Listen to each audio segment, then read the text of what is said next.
This afternoon's reading by Dado is Me. The Polar Express, written and illustrated by Chris Van Allsburg. Thank you, Papa. Okay, I didn't read for a couple of days, so this is a longer book. I wanted to say hi to everybody, Sandra and Samantha and Maddie and Gracie, Ruben and Natalie, Little Yvette and Louie, Caden and Reed. So here goes. The Polar Express. This book was given to Stevie by Chachi and Papa Mike.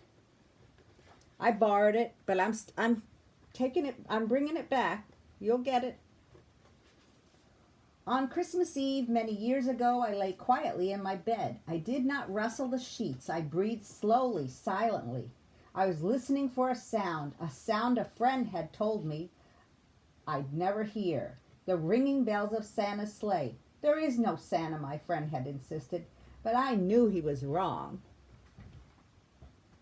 Later that night, I did hear sounds, though not of ringing bells. From outside came the sounds of hissing steam, squeaking metal. I looked through my window and saw a train standing perfectly still in front of my house. See, he's looking out his window.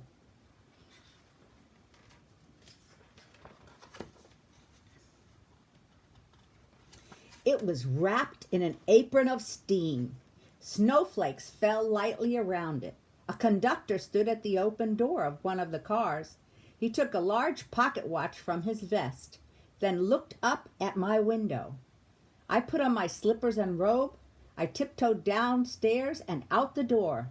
"All aboard!" the conductor cried out. I ran up to him. "Well," he said, "are you coming?" "Where?" I asked. "Why, to the North Pole, of course," was his answer. "This is the Polar Express." I took his outstretched hand and he pulled me aboard. Look at the train. Wow, nice. It's a long train, pretty long.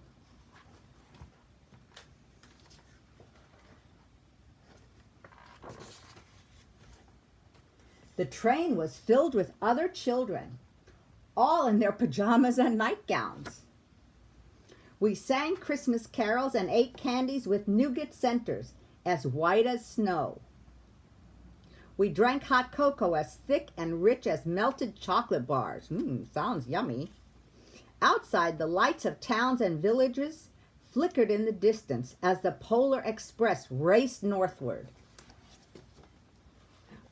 Oh, wow. They're having a treat, those kids. Right?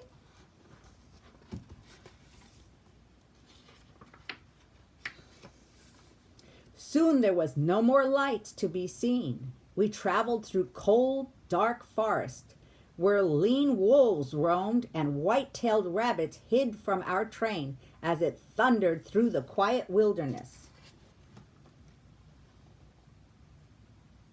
It's going through the woods, and there's the lean wolves. How many are there? 1, 2, 3.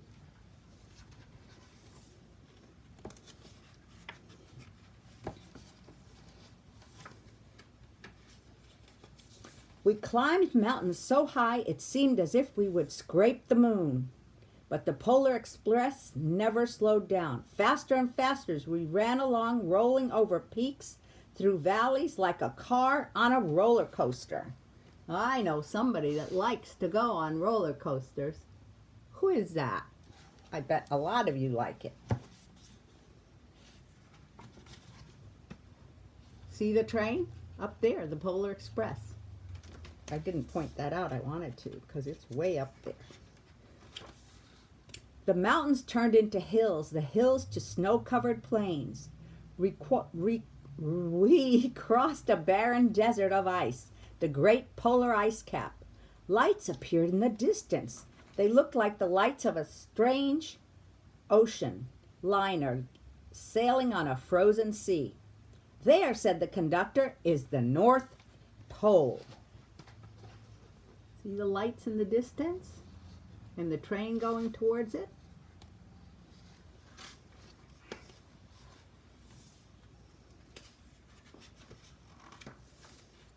The North Pole. It was a huge city standing alone at the top of the world, filled with factories where every Christmas toy was made. At first we saw no elves. They were gathering at the center of the city, the conductor told us.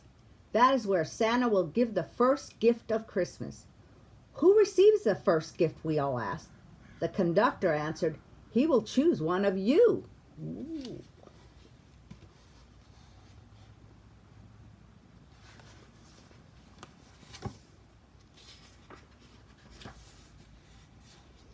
Look, shouted one of the children, the elves. Outside we saw hundreds of elves. As our train drew closer to the center of the North Pole, we slowed to a crawl. So crowded were the streets with Santa's helpers. When the Polar Express could go no further, we stopped and the conductor led us outside. Look at all those elves down there. The streets are packed with elves.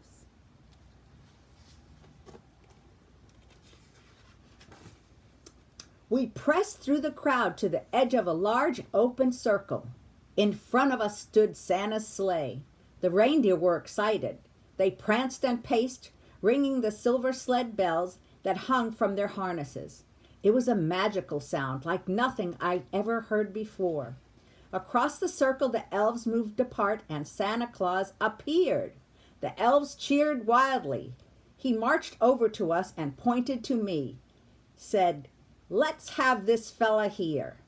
He jumped into his sled. The conductor handed me up. I sat on Santa's knee, and he asked, "Now, what would you like for Christmas?"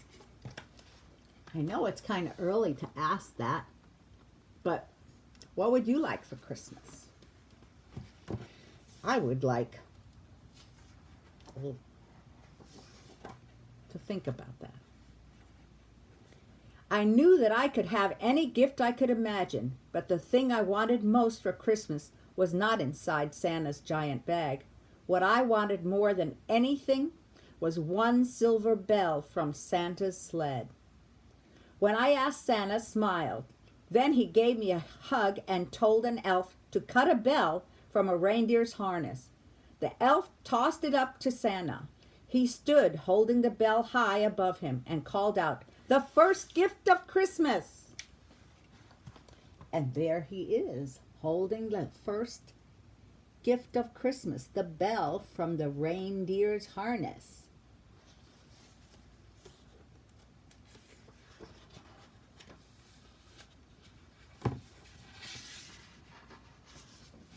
A clock struck midnight as the elves roared their approval.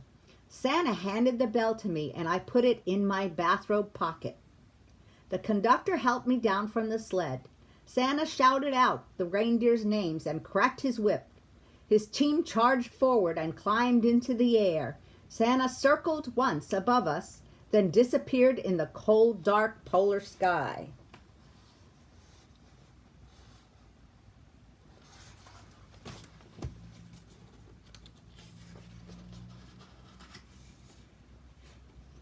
As soon as we were back inside the Polar Express, the other children asked to see the bell. I reached into my pocket, but the only thing I felt was a hole. I had lost the silver bell from Santa Claus's sled. "Let's hurry outside and look for it," one of the children said, but the train gave a sudden lurch and started moving. We were on our way home. Aw, he lost the bell.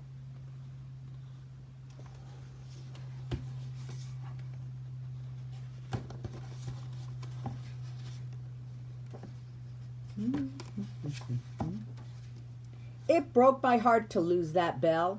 When the train reached my house, I sadly left the other children.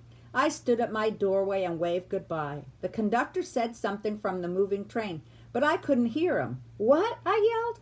He cupped his hands around his mouth and said, "Merry Christmas!" he shouted. The Polar Express let out a long blast from its whistle and sped away. There he is inside his doorway saying goodbye to the Polar Express. On Christmas morning, my little sister Sarah and I opened our presents. When it looked as if everything had been unwrapped, Sarah found one last small box behind the tree. It had my name on it. Inside was the silver bell. There was a note. Found this on the seat of my sled. Fix that hole in your pocket. Signed, Mr. C. I shook the bell. It made the most beautiful sound my sister and I had ever heard. But my mother said, "Oh, that's too bad." "Yes," said my father, "it's broken." Well, I'd shaken the bell. My parents had not heard a sound. The parents couldn't hear it, but the children could.